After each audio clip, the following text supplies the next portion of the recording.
ሰላም አንተ እንዴት ነህ? አዎ አንተን ነው። ይህን አሁን እየተመለከትክ ያለኸው። አንድ ነገር ላስታውስህ፣ አንተ ፍጹም አይደለህም፣ እንቅፋትም አይደለህም እና ብዙ ትግል ከፊቴ ይጠብቅሃል። ምን እያጋጠመ ነው? መጨረሻህ አይደለም፣ የመመለሻ ታሪክ መጀመሪያ ነው እንጂ። ስለዚህ በጥልቀት ተንፍስ፣ ቀጥ ብለህ ተቀመጥ እና አዳምጥ። ምክንያቱም የሚቀጥሉት ትንሽ ደቂቃዎች ሕይወትን ሊለውጡልህ ይችላሉ። ብዙ ሰዎች የማይነግሩ ከባድ እውነት ይኸውና፣ ስኬት በጣም ጎበዝ ወደ ሆነ አይመጣም፣ ወደ ብልህ ወይም በጣም እድለኛ ሰው አይመጣም። በጣም የማያቋርጥ ትግል ወደሚታገለው ሰው ይመጣል። አየህ፣ ካልሰራ በስተቀር ህልሞች አይሰሩም። ራእዩን፣ እቅዱን፣ ተሰጥኦ እንኳን ሊኖር ይችላል። ነገር ግን ቀደም ብለህ ለመንቃት ፈቃደኛ ካልሆንክ በኋላ ላይ አንተ ተሰባብረህና ተጎድተህ ስትወርቅ ሌላ ሰው ችሎታው ያነሰ ግን የበለጠ የሚታገለው አንተን ይተካል። ፍጹም ሁኔታዎችን መጠበቅ አቁም። ፍጹም የሆነ ቀን ፈጽሞ አይኖርም። አሁን ጀምር። ችሎታ ላይኖርህ ይችላል፣ ገንዘብ ላይኖርህ ይችላል፣ አቅሙ ግን አለ።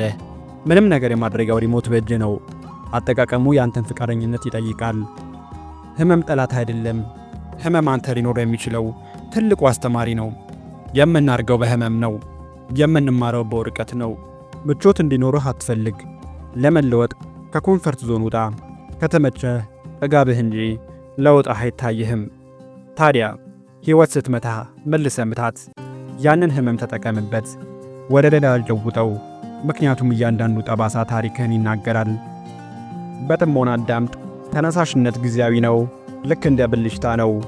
በብሩ ያቃጥላል፣ ነገር ግን በፍጥነት ይጠፋል።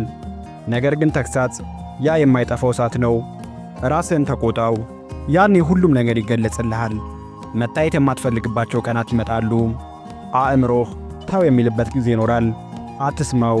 ለውጥን በአፍህ ሳይሆን በጥረትህ ሥራው። አሸናፊዎች ሁል ጊዜ ተመስጦ የሚሰማቸው አይደሉም። ምንም ቢሆን እርምጃ የሚወስዱት እነሱ ናቸው። ስለዚህ ልምዶችን ገንባ። መዋቅር መገንባት። ምክንያቱም የምትፈልገው ሕይወት በአንድ ጥሩ ቀን አይመጣም። ወጥነት ያለው ተከታታይ አሰልችና ካድካሚ ቀናት በኋላ ነው የሚመጣው። ማን እንደሚመለከትህ ታውቃለህ? አንተን የሚያንቋሽሹ ሰዎች በፍጹም የሰው እይታ አይግረምህ። ሰዎች ባይጮሁ እንኳን በሹክሹክታ ስላንተ ያወራሉ። ግን አይርነቅህ። ሰዎች ያወሩ፣ ይሳቁ፣ ይገምቱ፣ ምንም አይምሰልህ።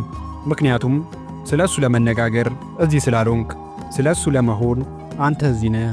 የለውጥ መንደር። የምታረጋግጠው ነገር አለ፣ ለእነሱ ሳይሆን ለራስህ።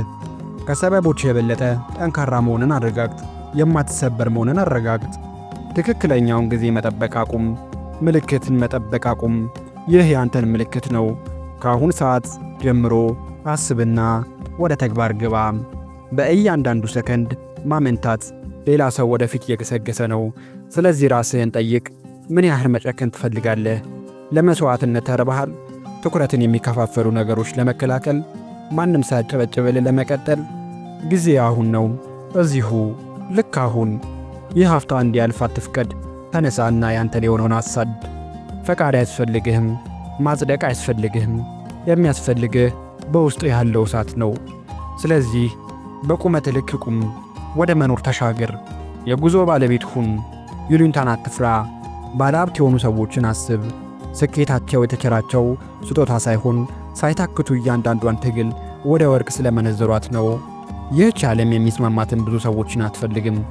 እንደ አንተ ለመነሳት ዝግጁ የሆኑ ሰዎች ብቻ ነው የምትፈልገው። አሁን አክሽን ውሰድና ወደ ተግባር ግባ። ለማቆም አትፍራ። ይህን ከተገበርክ እመነኝ፣ ሀገር የምትኮራብህና ለብዙዎች የምትተርፍ ሚሊዮነር ትሆናለህ። አሁኑኑ ላይክ፣ ሰብስክራይብ፣ ሼር አድርግ።